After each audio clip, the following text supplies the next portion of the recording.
የዩቲዩብ ታሪክ የቀየሩ 50 የዩቲዩብ ሌጀንዶች በአንድ ቦታ ተሰብስቧል።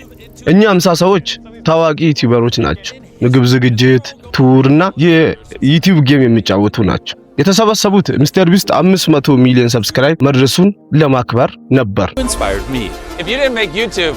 እነዚህ አንጋፋ ፈጣሪዎች በአንድ ትልቅ ክብ ነገር ውስጥ ሰብስቧቸዋል። ህጉ ቀላል ነው። ከዚህ ቦታ መጨረሻ ላይ የሚወጣ ሰው ለሰብስክራይቦቹ $1 ሚሊዮን ይዞ ይሄዳል። ይህ ውድድር ብቻ ሳይሆን የድሮ ተማሪዎችን ማግኘትም ጭምር ነው የሚመስለኝ። ከ15 ዓመት በፊት ዩቲዩብ ይማሩ የነበሩት እንደ ፍራይድ እናም ደግሞ የዩቲዩብ ተባባሪ መስራች የነበረ ቻድም ጭምር እዚህ ቦታ ላይ ተገኝቷል። ይህ ደግሞ ትልቅ ዓላማ ይመስለኛል። እነዚህ ሰዎች ባይኖሩ ኖሮ እኔ በአሁኑ ሰዓት ወልማርት ውስጥ እሰራ ነበር። ለእውነት ለእናንተ ትልቅ አክብሮት ነው ያለን። የምሬን ነው የምላችሁ። አሁን በትልቅ አክብሮት ወደ ጨዋታ እንሂድ። እሺ፣ አንደኛው ፈተና ከነዚህ ውስጥ እውነተኛ ላምበርጊኒ የተኛው ነው። ይህ ፈተና ቀላል አይደለም። ከተሰለፉት 5 እኩል ከሚያብረቀርቁ ላምበርጊኒዎች መካከል አንደኛው መኪና ሳይሆን ኬክ ነው። ተወዳዳሪዎቹ እውነተኛ መኪና መምረጥ አለባቸው። ኬክ የሆነባቸው መስመር ከጨዋታው ወዲያውኑ ይሰናበታሉ። መልካም ጨዋታ። መኪናዎቹ በጣም እውነተኛ ከመሆናቸው የተነሳ ምንም አይለዩ። እዩት። ከርዳር ዲጂታል የተባለው ተወዳዳሪ መኪናውን ለማየት እንድመች ቦታ እየቀየረ ነው። እዩት፣ እዚህ ጋር ሮማን ደግሞ የሱን ቦታ ይዟል። ምናልባት ይሄ መልካም እድል ሊሆንም ይችላል። በመጨረሻም አሁን የውሳኔ ሰዓት ደርሷል። እዩት እስኪ፣ ዋው! በዚህ 4 ቁጥር ኬክ ሆኖ ተገኝቷል። ስለዚህ በ4 ቁጥር መስመር ያሉት 10ም ተወዳዳሪዎቹ ከዚህ ጨዋታ ውጪ ይሆናሉ ማለት ነው። በጣም አዝናለሁ። የጨዋታው ህግ ስለሆነ ነው እንጂ ባትሄዱ ደስ ይለኝ ነበር። በቀጣይ ፈተና ተወዳዳሪዎቹ በ4 ቡድን ተካፈሉ። ጨዋታው ግማሽ ውሃ የያዘውን ኮዳ አሽከርክሮ ማቆም ይሆናል። እያንዳንዱ የቡድን አባል ኮዳውን አሽከርክሮ ጠረጴዛው ላይ ቀጥ አድርጎ ማሳረፍ አለበት። ሁሉንም 10ኑ አባላቶች ቀድሞ ያሳረፈ 3 ቡድን ያልፋል። መጨረሻ ቡድን ግን ሙሉ በሙሉ ከጨዋታው ይሰናበታል። ምንም ማድረግ አይቻልም። እንሂድ። መልካም ድል ብያቸዋለሁ። ዋው! የኦሬንጅ ቡድኖች በፍጥነት መሪነታቸውን ይዟል። አሪፍ እየተንቀሳቀሱ ነው። የብሉ ወይንም ሰማያዊዎቹ ግን ክፉኛ ተቸግሯል። አንድም እያቆሙ አይገኝም። እንዴ ተጫወቱ እንጂ ምንም እየሰራችሁ አይደለም። በጣም ወደ ኋላ እየቀራችሁ ነው። እየተዘናጋችሁ ነው። የሚገርም ነው። አረንጓዴዎቹ አልተቻሉም። ውድድሩን እየመሩ ነው። በመጨረሻም የኦሬንጅ አረንጓዴና ፒንክ ቡድኖች ሲያልፉ ጠንካራ የነበሩ ሰማያዊ ቡድን ሳይሳካላቸው ቀርቶ ከውድድሩ ውጪ ሆኗል። ስለመጣችሁ አመሰግናለሁ። እስኪ አንተ መጨረሻ ላይ አንድ የሚያስደምም ነገር አሳይ። ዋው ደስ ይላል። መልካም ጊዜ። ስለመጣችሁ አመሰግናለሁ። አሁን ከቀሩት 30 ተወዳዳሪዎቹ በዚህኛው 15 ሰዎች ከውድድር ውጪ ይሆናሉ። ውድድሩም የአይን እይታ ይሆናል። ከዚህ ጥቁር መጋረጃ ጀርባ ከባድ ፈተና አለ። እንዴት ነው የምታልፍ ይመስላል? የኔን ማለፍ ተውና እንኳን ደስ አለ። ታውቃለህ የተገናኘ ነው 50 ሚሊዮን እያለክ ነው። አሁን ደግሞ 500 ሚሊዮን ደርሳል። የምር የሚገርም እንቅስቃሴ ነው። በጣም ተደምሜባለሁ። አመሰግናለሁ። አሁን ወደ ውድድሩ እንሂድ። አሁን ውድድሩ ወደ 15 ተወዳዳሪዎቹ ዝቅ ብሏል። ከነዚህ አሻንጉሊቶቹ ውስጥ የተለየ ነገር ፈልጉ።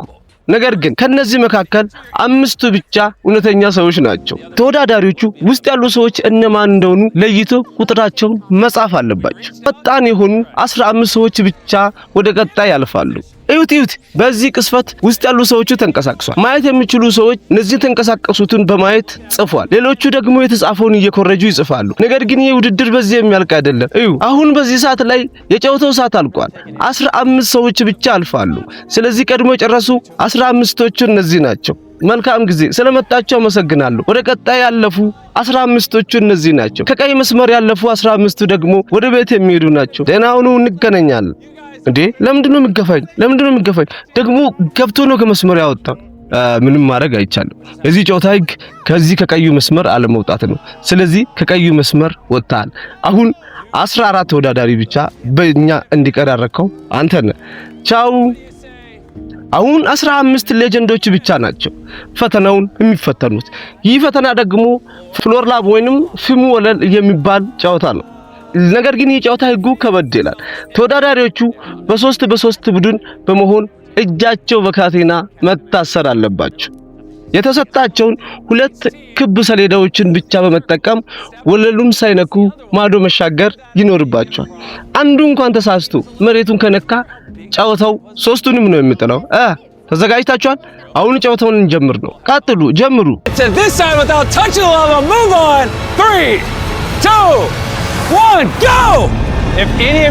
ኤሊያ በጣም የሚገርም ነገር እያደረገ ነው። ጓደኛው በጀርባው አዝሎ ለሁለት ኪቡን እየረገጡ የሚሄዱበት አጋጣሚ ፈጥሯል። ይሄ አሪፍ ነው። የቀሩት እነ ፊልዴ ፍራንኮም የተሰጠውን ኪዩብ እየተጠቀሙ ነው። ነገር ግን ወደ ኋላ እየቀሩ ይመስላል። በዚህ ውድድር ማን የሚያሸንፍ ይመስላል? በነገራችን ላይ 3 ቡድን ሲያልፍ በድምር 9 ሰው ነው የሚሆነው። የቀሩት 3ቱ ወይንም መጨረሻ የወጣው ቡድን ብቻ ነው ከዚህ ውድድር የሚሰናበተው። ዋው የሚገርም ነው። እንደታሰበው መጨረሻ ላይ የኒኤል ቡድን ይህንን ውድድር ሊያሸንፍ ችሏል። 3 ቡድን ፍጻሜን ተቀላቅሏል። የቀሩት ደግሞ አንዱ ቡድን ወይንም 3 ንጥል ሰዎች ከዚህ ጨዋታ ራሳቸውን ጥለዋል ማለት ነው። መልካም ጊዜ ስለመጣችሁ እናመሰግናለን። በቀጣይ ጨዋታዎች እንገናኝ። ወደ መጨረሻ ጨዋታችን ከመሄዳችን በፊት አንድ መልእክት አላችሁ። ዝነኛው የስድመን አባላት አንድ አስቸጋሪ ፈተና ልኮላቸዋል። አንዴ እስኪ የላኩትን ቪዲዮ አይተን እንመለስ። What's up legends?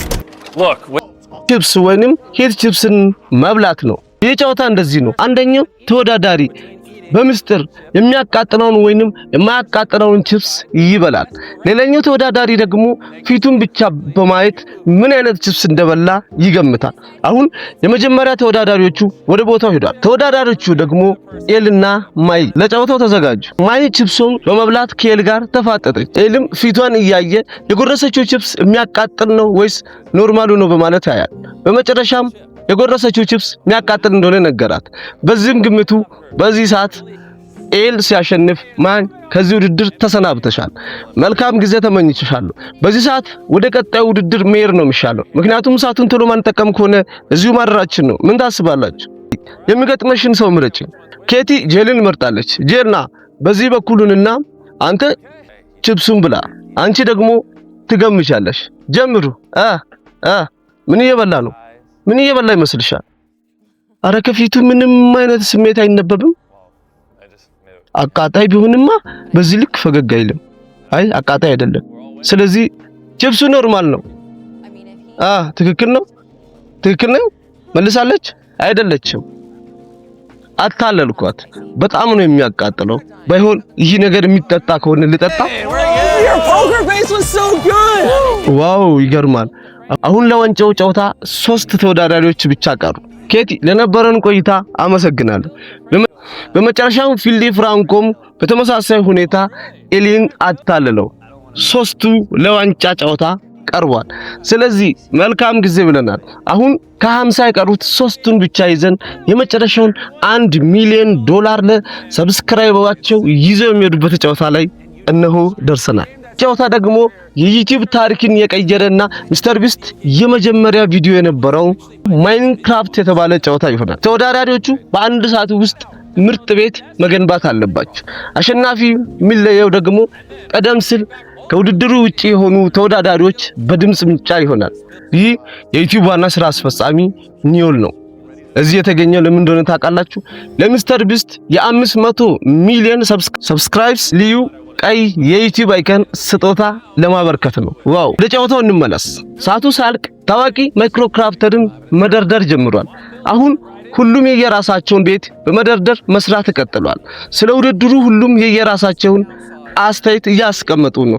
ጄል የተለየ የዛፍ ቤት ሲሰራ፣ ኤል ደግሞ ውብ የሆነ የስነ ህንጻ ጥበብ አሳይቷል። በአንጻሩ ፊላ ስለ ማይክሮክራፍት ብዙ ዕውቀት ባይኖረኝም ይህንን የሰራሁት ከልጄ ጋር የነበረኝን ትዝታ ነው በማለት ልብ የሚነካ ታሪክ ለዳኞቹ አቅርቧል። በኤልና በፊል መካከል ከፍተኛ የድምጽ ፊልሚያ ተደረገ። በመጨረሻም ብዙዎቹ የፊላን ታሪክ በመውደዳቸው $1 ሚሊዮን ባለቀለም ቼክ አሸናፊ ፊል እንዲሆን ተደርጓል። ፊል የተሰጠውን ገንዘብ ለሰብስክራይበሮቹ በምን አይነት መንገድ ነው የምታደርሰው? 50 ጊዜ $20,000 አድርጌ አደርሳችኋለሁ። ሰብስክራይቦቼ እንጀራዎቼ ናችሁ። በጣም ነው የምወዳችሁ።